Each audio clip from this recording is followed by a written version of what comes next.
항상 대한민국에 정확하고 빠른 소식을 알리기 위한 시스코크입니다. 구독과 좋아요는 영상 제작에 큰 힘이 됩니다. 대한민국의 자주 국방을 위해서 기술 발전은 정말 끝이 없을 정도로 개발을 진행해도 모자르지만 최근 방위사업청 고위 관계자가 대한민국의 KF-21 전투기에 적용될 전자전기에 대해 발표에 큰 화제를 모았는데요. 바로 전자전기의 개발 완료가 머지않았다는 겁니다. 우리 군이 전자장비와 교란장치를 이용해 대공 레이더를 무력화시키는 KF-21 전자전기를 독자 개발하고 있는데요.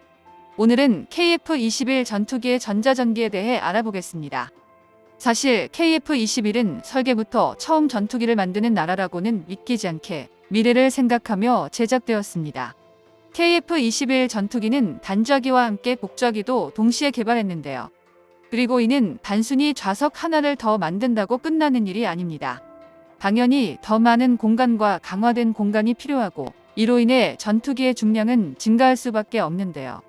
전투기 콕핏 하면 떠오르는 복잡한 컨트롤러는 물론이고 파일럿 간의 원활한 소통을 위한 통신 시스템, 산소 공급 시스템, 비상탈출 장치 등 상당한 추가 장비가 필요한 탓입니다.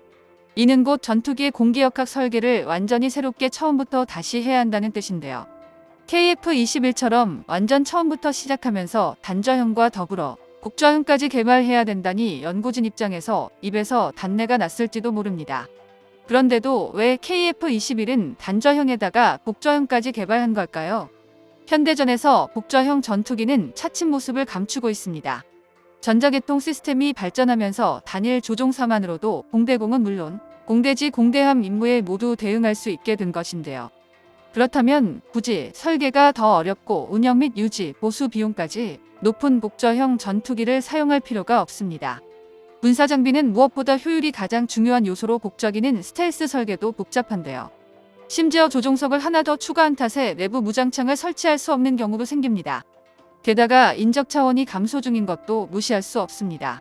가뜩이나 양성에 오랜 시간이 필요한 파일럿인데 전투기 하나에 2명의 파일럿을 태우는 것보다는 당연히 전투기 하나당 1명의 파일럿을 태우는 게 이득일 수밖에 없는데요. 그러나 이런 단점들에도 불구하고 KF-21은 복좌형 기체를 선택했습니다. KF-21 전투기가 가장 먼저 선보일 새로운 모습이 바로 전자전기이기 때문입니다. 전자전기란 이름 그대로 적의 전자 시스템을 방해해 무력화하거나 자신의 전자 시스템을 보호하는 전자전 임무를 수행하는 항공기를 말하는데요. 시각에 따라선 직접 미사일을 발사하고 제공권을 장악하는 전투기보다 더 중요한 기체입니다. 그도 그러게 현대 전장에서 가장 중요한 자산은 정보인데 미사일이나 포탄이 아무리 강하고 기축량이 많더라도 정작 목표 지점을 모르면 전투 자체가 불가능한데요. 전자전은 이 정보를 얻고 지키기 위한 행위 일체를 가리키는데 전자전기는 이런 전자전의 최전선에서 활약하는 전술기입니다. 적의 정보 수집 및 통신 능력을 저해하기도 하지만 때에 따라 선적의 레이더를 무력화하거나 교란시켜 우방 항공기, 지상부대의 생존성을 향상시키기도 하는데요. 예를 들어 적의 방공 레이더를 전자전 공격으로 무력화하거나 대망사 미사일로 박살낼 수 있다면 아군의 전투기는 아무런 방해 없이 적국의 영공으로 진입할 수 있습니다. 다만 그 전자전기는 말처럼 쉬운 게 아니라는 것이 문제인데요. 우리 연구진이 KF-21 전투기의 복좌형을 선택한 이유도 바로 전자전기 때문입니다. 전자전기는 적의 레이더, 통신 시스템 그리고 다른 전자 장비들을 방해하거나 무력화하는 복잡한 임무를 수행하는데 이러한 임무는 다양한 전자전 장비의 동시 조작을 필요로 하는데요.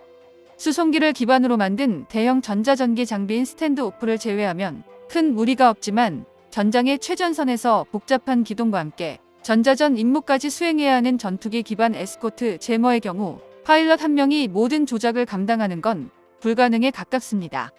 그렇기에 복좌형 전자전기는 조종사와 함께 전자전 장비 EWO로 구성되며 조종사는 항공기의 비행을 담당하고 EWO는 전자전 장비의 운용과 관련 임무를 수행하는데요. 복좌형 전투기의 조종사와 무장 통제사가 동반 탑승하는 이유와 같습니다. 다만 물리적 타격 임무 수행이 전자계통의 발달로 단순해졌다고 하지만 이에 따라 무장 통제사의 필요성이 줄어든 반면 전자전기는 여전히 복잡한 조작 때문에 EWO가 필요한데요.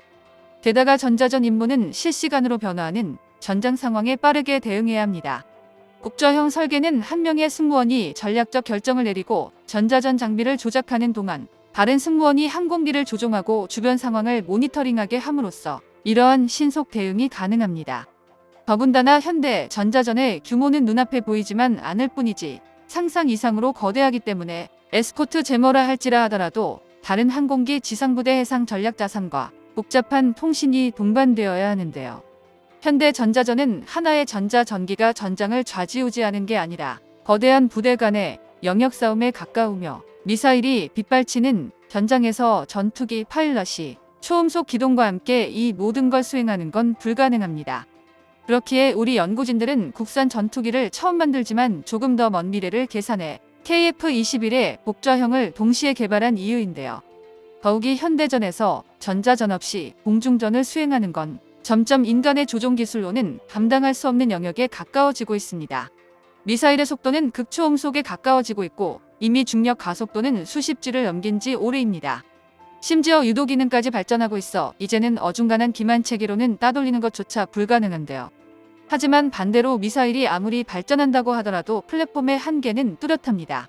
미사일 자체를 기만하는 것보다 차라리 적전투기나 미사일 부대, 방공망을 무력화하는 게 훨씬 효율적이라는 뜻입니다. 그리고 이 과정에서 가장 효과적인 무기가 전자전기입니다. KF-21의 복좌형 설계에는 이런 미래를 읽는 거시적 관점이 녹아들어 있는데요. 실제로 연구진들이 밝히는 KF-21의 가장 핵심적인 설계 이념은 어떻게 하면 파일럿이 생명의 위협을 적게 느끼면서 동시에 적의 공격에 더 많은 여유를 가지고 대응하느냐였습니다. 그렇기에 미국은 이미 가장 유명한 전자전기인 EA-28G 그라울러를 운용하고 있습니다.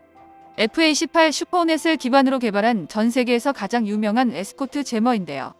미국이 자국의 전자전 정보와 능력 유출을 염려해 극도로 엄격하게 수출을 관리했기에 2006년 처음으로 공개되었지만 약 10년이 지난 2015년 호주에 판매되기 전까지 단 한 대도 수출하지 않은 기종입니다.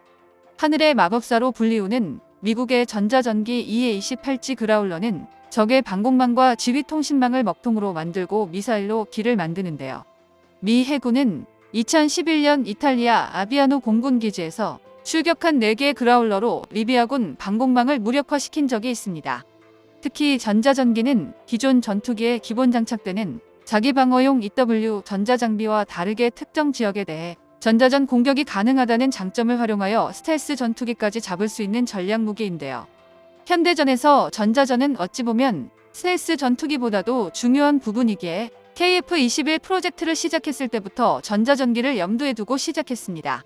결국 KF-21 복좌형이 아니었다면 전자전기 그라울러의 도입을 위해 미국의 눈치를 살폈어야 했지만 KF-21 덕분에 자주국방이 드디어 본 궤도에 오른 셈입니다. 정보가 도움되셨다면 구독과 좋아요 부탁드립니다. 이상 시스코크입니다.